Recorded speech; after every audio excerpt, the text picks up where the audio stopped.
Hello, good morning students. ये फिर हमारा continue ACF ranger paper 2 set ए क्वेश्चन नंबर 3। क्वेश्चन नंबर 3 में आप देखेंगे, आपको मिलेगा which plant hormones is responsible for ripening of fruit. कौन सा प्लांट हार्मोन्स कच्चे फलों को पकाने में उपयोग होता है या उसके लिए उत्तरदायी होता है। अब ये प्रश्न आपको है यहाँ पर। अब इसमें सीधा सीधा जो आपका आंसर है आपको ध्यान रखना है। सबसे पहले तो आपको इसमें आंसर आपका बनेगा, सिंगल आंसर यदि अपन लेते हैं तो ये क्वेश्चन के अकॉर्डिंग आप ये देख लीजिए, यहाँ पर आपको 4 ऑब्जेक्टिव दिख रहा है। ऑक्सिन है, जिब्रेलिन है, साइटोकाइनिन, इथाइलिन और ये क्या हो गया आपका एब्सिसिक एसिड। तो अपने को यहाँ पर ध्यान रखना है, इसका आंसर क्या है आपका ये इथाइलिन। इसका आंसर हमारे पास क्या है, ये इथाइलिन इसका हमारा आंसर है। इसका आंसर क्या हो गया हमारा, ये इथाइलिन। ये हो गया हमको इथाइलिन। तो ये तो हो गया हमारा आंसर इस क्वेश्चन के अकॉर्डिंग। अब अपने को ये देखना है कि इससे रिलेटेड और क्या क्या क्वेश्चन पहले बने हैं या आगे क्या क्वेश्चन बन सकता है। बहुत सिंपल तरीके से देखिए, ethylene is a single hormones, single plant hormones which occur in gaseous form. ये एकमात्र पादप हार्मोन्स है जो गैसीय अवस्था में पाया जाता है।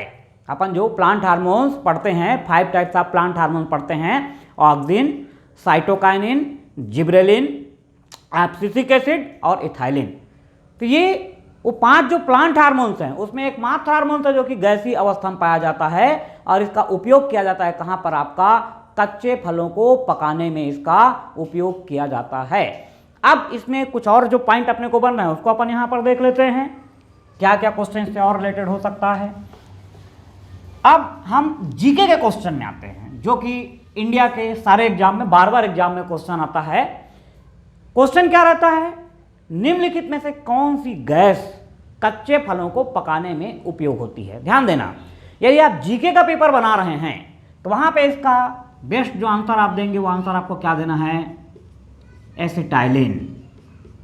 क्या आंसर देना है आपको, ये गैस की बात करता है कि निम्नलिखित में से कौन सी गैस है जो कि कच्चे फलों को पकाने में इस्तेमाल होती है। और क्वेश्चन पर क्या रहता है आपका, जीके का रहता है। ध्यान रखेंगे, तो जीके का यदि आप पेपर दे रहे हैं और ये प्रश्न आ रहा है तब आप आंसर क्या देंगे, एसिटिलिन या acetylene.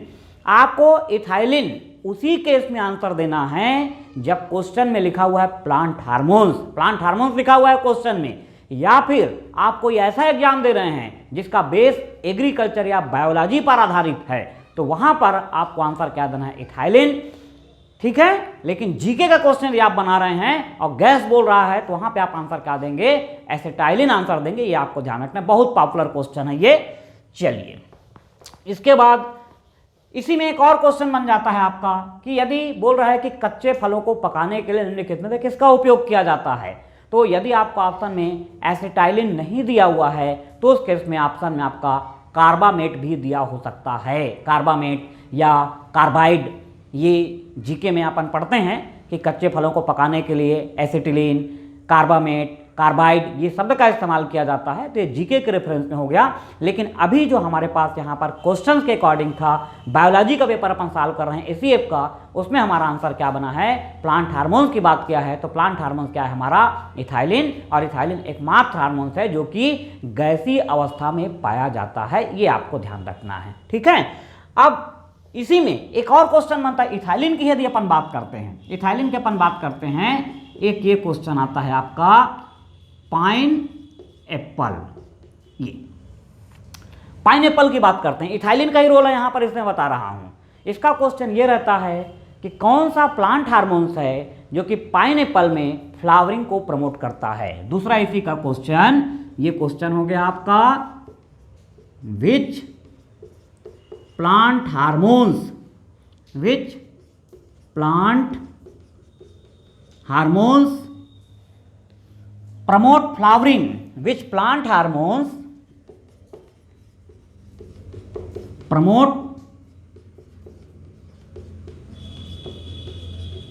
flowering in pine Apple. Pine Apple ये क्या हो गया आपका, अनानास। ठीक है, कि निम्नलिखित में से कौन सा प्लांट हार्मोन्स है जो अनानास में पुष्पीकरण की क्रिया को प्रेरित करता है।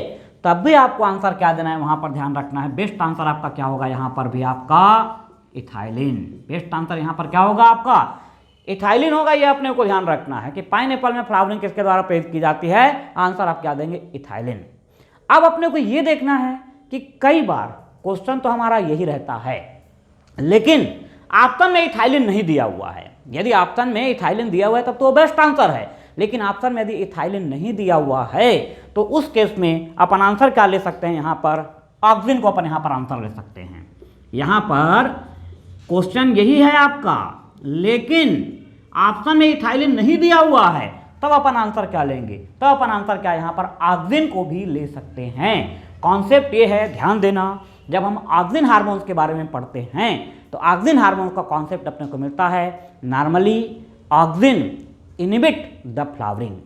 सामान्यतः ऑक्सीजन पुष्पीकरण की क्रिया का विरोध करता है। ध्यान देना, नॉर्मल कंडीशन में जो ऑक्सीजन हार्मोन्स है ये पुष्पीकरण या फ्लावरिंग की जो मैकेनिज्म है उसका अपोज करता है, उसका विरोध करता है, एक्सेप्ट पाइनएप्पल।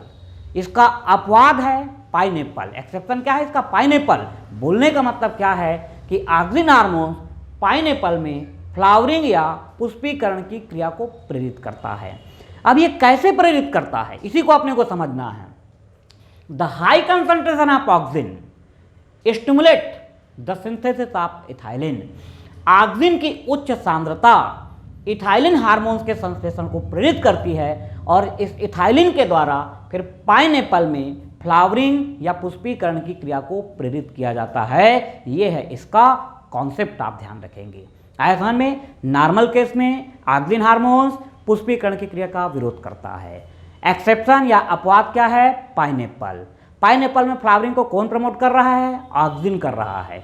कैसे प्रमोट कर रहा है, ऑक्सीजन की उच्च सांद्रता के प्रभाव से इथाइलिन का संश्लेषण प्रेरित होता है और इथाइलिन के द्वारा पाइनएप्पल में पुष्पीकरण की क्रिया को प्रेरित किया जाता है। मतलब आपने को यह ध्यान रखना है, यदि ये प्रश्न आया आपका एग्जाम में, ऑप्शन में इथाइलिन दिया हुआ है, हमारा बेस्ट आंसर क्या होगा, इथाइलिन।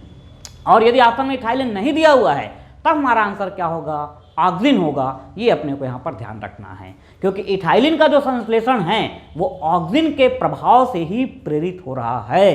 तो ये था हमारा आज का कॉन्सेप्ट, और इसी कॉन्सेप्ट पर हम आगे भी चलते रहेंगे। एक एक दो दो क्वेश्चन को अपन इस टाइप की जो कंट्रोवर्शियल टाइप का रहते हैं उस क्वेश्चन को हम उठाएंगे और लगातार आप हमारे साथ बने रहेंगे।